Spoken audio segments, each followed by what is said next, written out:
asalaamaaleykum mbokk yi teel a ajjuma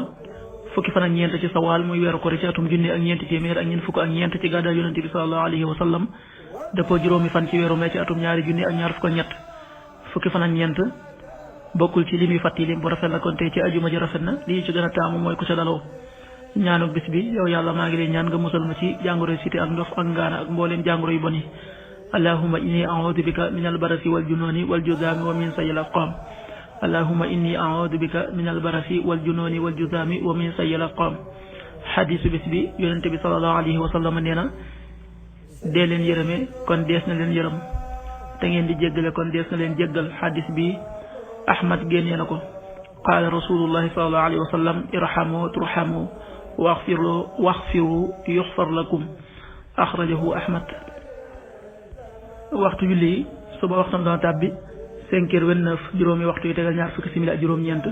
tisbaar 13h30 benn waxtu bu tegal fanweeri simili takkusaan 16h30 ñeenti waxtu yu tegal fanweeri simili timis 19h25 juróom-ñaari waxtu yu tegal ñaar fukki simili ak juróom gee 20h36 juróom-ñetti waxtu yu tegal fanweeri simili ak juróom benn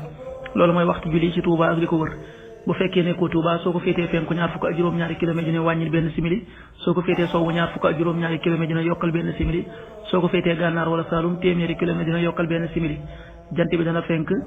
6h44 juróom benn waxtu yu tegal ñeent fukki simili ak ñeent di so 19h21 juróom-ñaari waxtu yu tegal ñaar fukki simili ak benn yàlla nanu yàlla nangul te nangul leen amin